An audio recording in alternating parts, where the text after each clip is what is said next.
Hello everybody, I'm here to introduce our group's video on the Semler leadership model. Just a little backstory on the case. It's about a man named Ricardo Semler who took over his father's company. He went in and he wanted to modernize the company to what he thought was best for the employees. So at first he fired 60% of the top executives and he wanted to let the employees run themselves. Some of the things that he created was no surveillance, flexible working hours, voluntary job rotation, and he wanted to eliminate all reports. He essentially wanted all employees to act in their best self-interest at work, to want to go to work and enjoy their jobs. So now we're going to talk about Amazon, the company, and we're going to talk about the working conditions now, and then we're going to talk about how we would transform those working conditions with the Semler leadership model and talk about the pros and cons of that so the employees enjoy their work conditions better. Okay guys, so like Alex just hit on with Amazon warehouses, basically right now there are some impossible standards given their standard operating procedures. Some of these kind of outrageous tasks that have to be completed by the workers are things such as timed toilet breaks. So not only is it difficult for the workers to locate the toilets because they're so far away due to the size of Amazon warehouses, they are also under time by management and by robots, which is something that we'll get into in a second. Some other impossible tasks for these workers to hit are impossible targets for boxing. The article that we found on businessinsider.com showed that workers were literally forced to box up items at a nearly impossible rate for humans. We also found the practice of covering up the clocks in the warehouse so that workers aren't aware of what time it is in their shift. The idea with this is that if workers are continuously looking at the clock, they'll be less productive, especially as the day drags on. Another thing that we found from Amazon was surveillance by robot. And what this is basically Amazon has automated robots that serve as kind of managers, tracking production of their workers and also just monitoring the day-to-day tasks by recording and by data collection. And even in one of the articles that we found, there's been such a problem with this with the workers that they've even come to fight the robots as they come around, which is interesting to think about.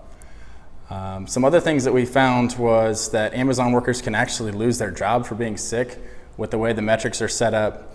If Amazon workers call in sick too many days or have to leave sick from work too many times, they can actually be penalized in a way that they can lose their jobs in some places. And the last thing that we found as far as Amazon warehouse practices are concerned is TSA level security entrances.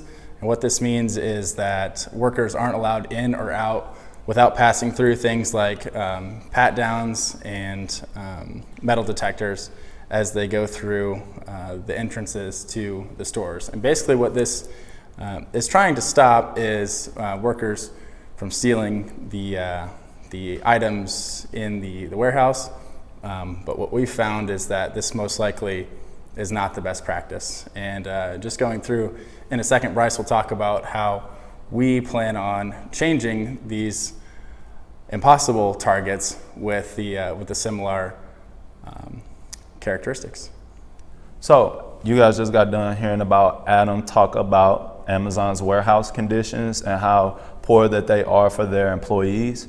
So what we did, according to Semler's model, is created some of our own references to the employees so that they can feel more applicable while working within Amazon's facility. One of them being no surveillance. So having no surveillance allows the employees to feel like they're not being overwatched or being too overbearing. So going on to the second one that helps with the no facility security, Amazon has security watching them, so eliminating that for their employees allows them to feel more secure. Them having security doesn't make the employees feel as secure and make them feel like they are good enough to do their job. So moving on to the third one, flexible working hours allows them to be energized completely. Wearing them out and overworking them doesn't allow them to reach their full potential. Flexible working hours allows them to feel good and also put forth the best effort that they can possible. Our fourth one is choose your own projects. Choosing your own projects will allow you to facilitate in things that you want to do personally. So it's not just you being forced on a project that doesn't really interest you. It's really known for us to strive best in things that we want to do. So choosing your own projects will allow you to be a better person for the company. So our last one being employee-based salaries kind of goes hand in hand with flexible working hours and the rest of the other 4 references that we have. Just because if you work in a working condition that is best for you, then you will take a lower salary or a lower pay cut just because you feel good and want to be able to participate in any project or any task that is involved with them. So with Amazon having that base salary, it gives employees the interpretation and the independence that they need to feel that they are Amazon. Okay. All right, guys. So bringing back down to a serious note here, we're going to be talking about Amazon and what they currently have going on. Obviously, some of these are a little bit kind of sketchy. The timed toilet breaks, covering the clocks, all those things, understandably in order to make productivity a little bit better, but they are doing it at the cost of being able to keep their employees satisfied and happy. Again, so some cons of this would be that they are going to be having a lot of turnover possibly. There's going to be a lot of people that aren't happy with this and that are, it's going to give them a bad rap. It's just not going to be a good environment to work in, and nobody will want to be hired and want to work there. The pro of this is obviously that Amazon is doing very well. They are one of the top leaders. They are really killing it. They're spreading their markets now they're doing more into the food industry. So they've been kind of expanding and doing all of that. And even with all of these things happening, they are still making those strides. So if we go over here to Semler's model that we've been talking about and implement this, obviously there's a lot of good things going on here. There would be no surveillance or facility security. There would be a lot more flexible hours. The employees would be very happy, have the time with their families, be able to have some extra time off, maybe plan their schedules. They would get to choose their own projects, so they would be able to have the chance to kind of do something that's a little bit targeted to their skills. Something that's a little bit more set for their skill set. Employee-based salaries, obviously that's going to be something that they are going to have to live with and choose, but if they're able to choose that and they know that that's something they can live by, it would be, a benefit.